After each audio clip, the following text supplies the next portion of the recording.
E o Brasil entrou mais uma vez num episódio de tensão internacional. Não foi uma fala solta nem uma polêmica passageira, mas sim foi um sinal político. O presidente Lula afirmou publicamente que o assessor do governo Trump foi proibido de entrar no Brasil enquanto o ministro Alexandre Padilha continuar sem poder entrar nos Estados Unidos. E é importante lembrar, viu, Eduardo, que aquele cara americano que disse que vinha para cá para visitar o Jair Bolsonaro, ele foi proibido de visitar e eu o proibi de vir ao Brasil enquanto não liberar os vistos do meu ministro da Saúde, que está bloqueado.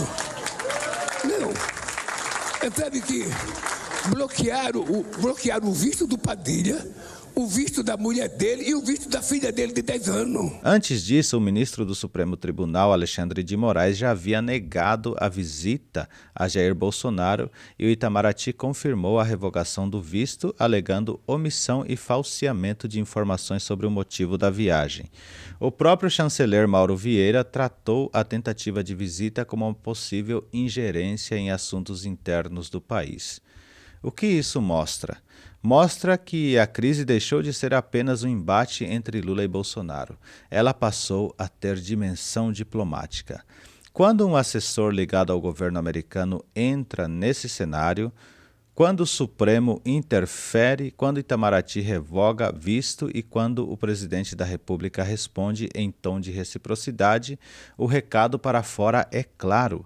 O ambiente político brasileiro está tensionado, dividido e cada vez mais exposto internacionalmente. Reuters e AP trataram esse episódio como uma escala na tensão entre Brasil e Estados Unidos. E é aqui que entra o ponto que interessa não só ao eleitor, mas também ao empresário, ao profissional liberal e ao investidor. Porque quando um país começa a transmitir instabilidade política frequente, conflito entre poderes, atrito diplomático e incerteza institucional, muita gente começa a fazer a mesma pergunta. Onde existe um ambiente mais previsível para viver, mais previsível para produzir e para investir? Essa pergunta não significa abandonar o Brasil, significa olhar o mapa com mais frieza. E nesse momento, o Paraguai passa a chamar a atenção de forma cada vez mais forte. Não por propaganda, não por ilusão, mas porque, enquanto o Brasil continua preso a crises políticas sucessivas, o Paraguai vem se posicionando como um país mais enxuto, mais pragmático e mais aberto a capital produtivo, especialmente na indústria, na logística, no comércio exterior e serviços exportáveis. O governo do Paraguai, por meio do Ministério de Indústria e Comércio e da Rediex, segue tratando 2026 como um ano de atração de investimentos e fortalecimento industrial. Agora é preciso falar com seriedade. Quando diz que o Paraguai está de portas abertas, isso não quer dizer terra sem lei, facilidades mágicas ou enriquecimento automático. Quer dizer que existem mecanismos legais para residência, operação empresarial e incentivos fiscais, mas tudo depende do enquadramento correto, documentação e cumprimento das regras locais. A residência permanente Mercosul, por exemplo, exige tramitação normal, documentação válida e comprovação de solvência econômica. No campo tributário, o Paraguai realmente tem uma estrutura que chama muito a atenção. Fontes oficiais de promoção de investimentos do país destacam a lógica do sistema de 10% para IVA, 10% para imposto corporativo e 10% para imposto pessoal, além de regimes específicos para projetos aprovados. Mas o mais importante é entender que os benefícios relevantes não são genéricos, eles estão ligados a regimes concretos.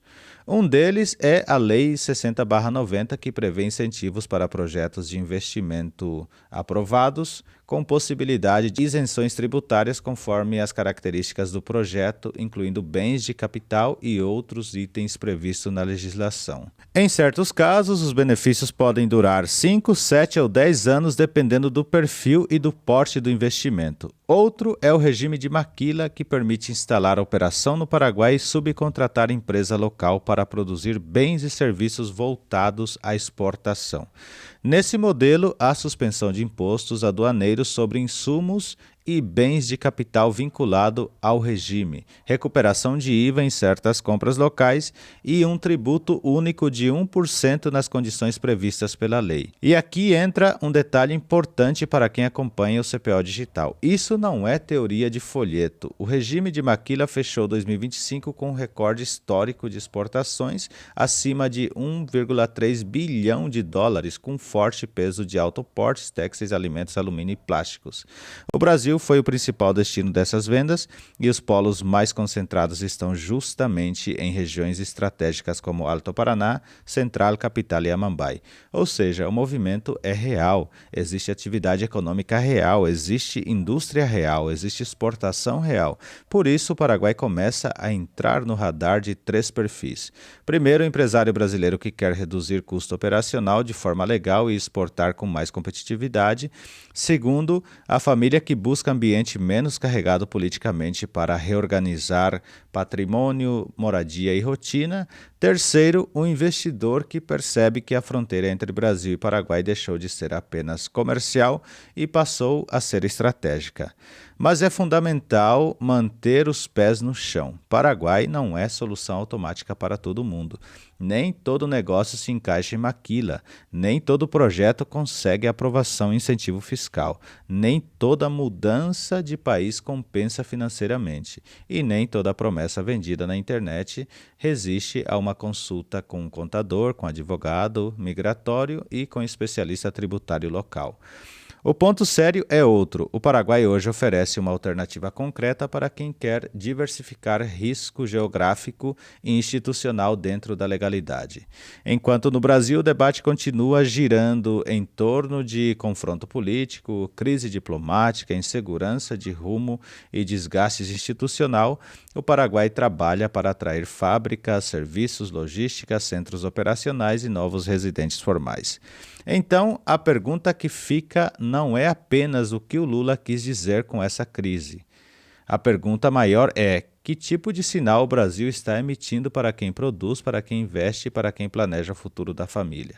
Porque capital observa ambiente, empresas observam previsibilidade e famílias observam segurança jurídica, estabilidade e horizonte. E é justamente nesse ponto que o Paraguai cresce no radar. Menor em território, menor em população, mas cada vez mais relevante como plataforma regional para quem quer operar no Mercosul, com estrutura mais simples, tributação competitiva e porta de entrada formal para novos projetos. No fim, essa notícia sobre Lula, Trump, Moraes, Bolsonaro e Itamaraty não fala de política, ela fala de percepção de país. E percepção de país pesa, pesa no investimento, pesa na confiança, pesa na decisão de quem pode escolher onde viver, onde empreender e onde construir patrimônio. O Brasil continua sendo gigante, mas tamanho não resolve tudo. No momento em que o Brasil transmite conflito, o Paraguai aparece para muita gente como uma alternativa mais objetiva, mais leve e mais aberta para quem quer trabalhar, investir e reorganizar a vida formal. Esse é o debate sério, sem propaganda, sem fantasia, sem vender sonho fácil, porque quando a política sobe demais de tom, quem pensa no longo prazo começa a procurar lugares onde o ambiente fale mais baixo e a economia fale mais claro.